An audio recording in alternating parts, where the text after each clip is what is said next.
അപ്പോൾ നമുക്ക് ഈ ടീച്ചേഴ്സ് ഡേക്ക് ടീച്ചേഴ്സിനെല്ലാം കുപ്പിയിലാക്കാൻ പറ്റിയ ഒരു കിടലനായിട്ടുള്ള ഒരു കാർഡ് ഉണ്ടാകും. സിമ്പിളാണ്. അപ്പം അതിന് ഞാൻ എടുത്തത് വൈറ്റ് ചാർട്ട് പേപ്പറാണ്. ഇത് കുറച്ച് കട്ടിയുള്ള ചാർട്ട് പേപ്പറാണ്. അതാകുമ്പം കുറച്ചതൊരു ഫോൾഡൊന്നും ആവാതെ അങ്ങ് നിന്നോളും. നിങ്ങൾ ചെറിയ സാധാരണ ചാർട്ട് പേപ്പർ എടുത്താൽ മതി. അപ്പോൾ അതിന് 25 സെൻറ്റിമീറ്റർ വിഡ്ത്തും 19 സെൻറ്റിമീറ്റർ ലെങ്ത് കൊടുക്കണേ. കറക്റ്റ് മെഷർമെൻറ്റ് നിങ്ങൾക്ക് എടുക്കണമെന്നില്ല, വേണമെങ്കിൽ കൂട്ടാം പിന്നെ കുറക്കാം. പിന്നെ ഒരു യെല്ലോ ചാർട്ട് പേപ്പർ എടുത്തിട്ട് അതിന് 10 സെൻറ്റിമീറ്റർ വിഡ്ത്തും 13 സെൻറ്റിമീറ്റർ ലെങ്ത്തുമാണ് എടുത്തിട്ടുള്ളത്. അതിന് 6 സെൻറ്റിമീറ്റർ ആയിട്ട് ഒന്ന് പാർട്ട് ചെയ്തിട്ടൊന്ന് മാർക്ക് ചെയ്ത് കൊടുക്കുക.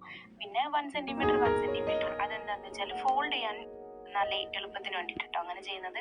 എല്ലാം തന്നെ ഉള്ളിലേക്ക് ഫോൾഡ് ചെയ്യണം കേട്ടോ. പിന്നെ ഉള്ളത് അതിൻ്റെ പുറകിൽ നമ്മൾ ഡ്രോയറിന് വേണ്ടിയിട്ട് കുറച്ച് മാർക്കിങ്സ് ചെയ്ത് കൊടുക്കുക. അതിപ്പം നിങ്ങൾക്ക് അതിൻ്റെ ഡ്രോയറിൻ്റെ എത്രയും ക്വാണ്ടിറ്റി എത്ര വെച്ചാൽ കൂട്ടാം കുറക്കാം എങ്ങനെയാ വെച്ചാൽ ചെയ്യാം. പിന്നെ ഒരു ഗ്രേ കളറ് ഒരു പേപ്പർ എടുത്തിട്ട് അതിനകത്ത് 10 സെൻറ്റിമീറ്റർ വിഡ്ത്തും 7.5 സെൻറ്റിമീറ്റർ ലെങ്ത്തും എടുക്കണം കേട്ടോ. 10.5 സെൻറ്റിമീറ്റർ വിഡ്ത്ത് എടുക്കണേ.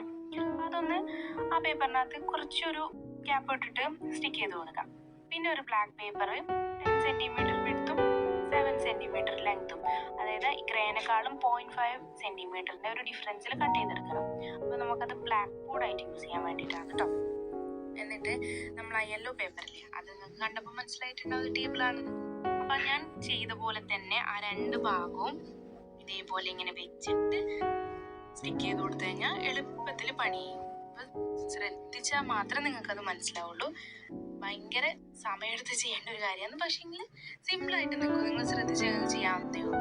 അത് ഫോൾഡ് ചെയ്തിട്ട് വെക്കാം, എന്നാലേ നമുക്ക് സ്റ്റിക്ക് ചെയ്യാൻ പറ്റുള്ളൂ. പിന്നെ നീളത്തിലുള്ള ഒരു പേപ്പർ എടുക്കുക. ഇപ്പോൾ എടുത്തു കഴിഞ്ഞാൽ വൈറ്റ് ചാർട്ട് പേപ്പർ പോലെ തന്നെ എടുത്താലും മതി. എന്നിട്ട് അത് ഇതേപോലെ റെക്റ്റാങ്കിൾ ആയിട്ടൊന്ന് ഒട്ടിച്ചെടുക്കുക. എന്നിട്ട് അതിനെ ഞാൻ ചെയ്ത പോലെ തന്നെ, ഞാൻ പറഞ്ഞു കഴിഞ്ഞാൽ നല്ല കോംപ്ലിക്കേറ്റഡ് ആവും, അതിന് നല്ല നിങ്ങൾ വീഡിയോ കാണുന്നത്. അപ്പോൾ അതേപോലെ തന്നെ ഒന്ന് സ്റ്റിക്ക് ചെയ്ത് കൊടുത്താൽ മതി. അത് നന്നായിട്ട് പ്രസ് ചെയ്ത് കൊടുക്കണേ. പിന്നെ അതിൻ്റെ ആ ഒരു ഉൾഭാഗം കൂടെ അതിനകത്ത് ഒട്ടിപ്പോകാത്ത രീതിയിൽ വേണം അതിനൊന്ന് സ്റ്റിക്ക് ചെയ്യാൻ വേണ്ടിയിട്ട്. എന്നിട്ട് അതൊന്ന് ഫോൾഡ് ചെയ്തിട്ട് കുറച്ച് സമയം ഒന്ന് പൂട്ടി വെക്കാം. അത് നോട്ടണ്ടേ, സമയം കൊടുക്കണ്ടേ നമ്മൾ. അത് കഴിഞ്ഞിട്ട് നമ്മൾ പിന്നെ എടുത്തേക്കുന്നതാണ് കുറച്ച് ചെറിയ ക്യൂബ്സ് ആയിട്ടുള്ള പേപ്പേഴ്സ്. അത് ഏത് ലെങ്ത് വേണമെങ്കിലും നിങ്ങൾക്ക് എടുക്കാം.